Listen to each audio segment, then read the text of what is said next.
जीवन का हर क्षण निर्णय का क्षण होता है। प्रत्येक पद पर दूसरे पद के विषय में कोई निर्णय करना ही पड़ता है और निर्णय अपना प्रभाव छोड़ जाता है। आज किए गए निर्णय भविष्य में सुख अथवा दुख निर्मित करते हैं, ना केवल अपने लिए, अपने परिवार के लिए भी, आने वाली पीढ़ियों के लिए भी। जब कोई दुविधा सामने आती है तो मन व्याकुल हो जाता है, अनिश्चय से भर जाता है।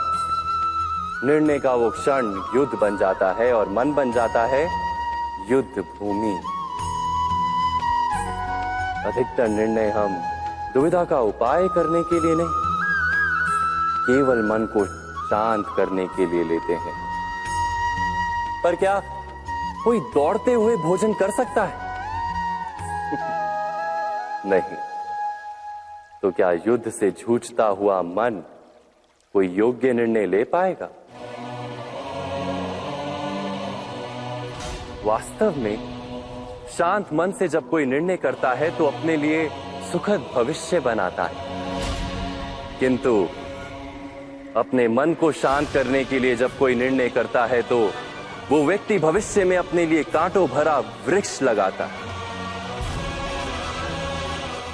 स्वयं विचार कीजिएगा।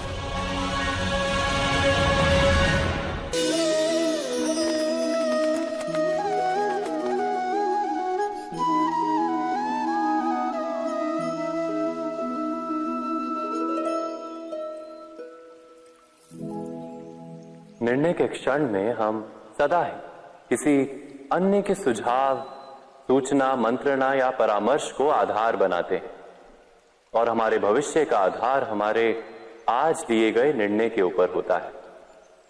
तो क्या हमारा भविष्य किसी अन्य के परामर्श, किसी अन्य के सुझाव का फल है? क्या हमारा संपूर्ण जीवन किसी अन्य की बुद्धि का परिणाम? क्या हमने कभी विचार किया है? सबका अनुभव है कि भिन्न भिन्न लोग एक ही स्थिति में भिन्न भिन्न परामर्श देते हैं। मंदिर में खड़ा भक्त कहता है कि दान करना चाहिए और चोर कहता है यदि अवसर मिले तो इस मूर्ति के श्रृंगार चुरा। धर्म से भरा हृदय धर्ममय सुझाव देता है और अधर्म से भरा हृदय अधर्म का परामर्श देता है। धर्ममय सुझाव का स्वीकार ही मनुष्य को सुख की ओर ले जाता है, किंतु ऐसे परामर्श का स्वीकार करना तभी संभव होता है जब हृदय में धर्म हो। अर्थात किसी का सुझाव अथवा परामर्श स्वीकार करने से पूर्व स्वयं अपने हृदय में धर्म को स्थापित करना क्या आवश्यक नहीं? स्वयं विचार कीजिए।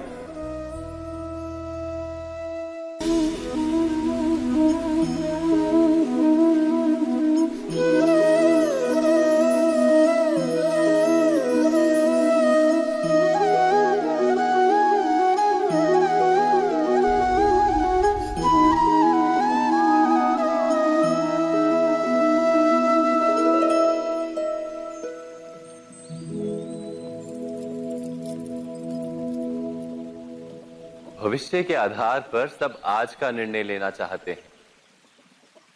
भविष्य में सुख मिले, भविष्य सुरक्षित हो, ऐसे निर्णय आज लेने का प्रयत्न रहता है सबका। आप अपने जीवन को देखिए, क्या आपके अधिकतर निर्णय के पीछे भविष्य का विचार नहीं होता? और हो भी क्यों ना। अपने जीवन को सरल और सुखमय बनाने का प्रयत्न करने का अधिकार सबका है। पर भविष्य तो कोई नहीं जानता, केवल कल्पना ही की जा सकती है। तो जीवन के सारे महत्वपूर्ण निर्णय कल्पनाओं के आधार पर ही करते हैं हम। क्या निर्णय करने का कोई तीसरा मार्ग हो सकता है? विचार कीजिए। सारे सुखों का आधार धर्म है और वो धर्म मनुष्य के हृदय में बसता है। तो प्रत्येक निर्णय से पूर्व स्वयं अपने हृदय से ये प्रश्न अवश्य पूछ लेना कि ये निर्णय स्वार्थ से जन्मा है या धर्म से। क्या इतना पर्याप्त नहीं? भविष्य के बदले धर्म का विचार करने से क्या भविष्य अधिक सुखपूर्ण नहीं होगा? स्वयं विचार कीजिए।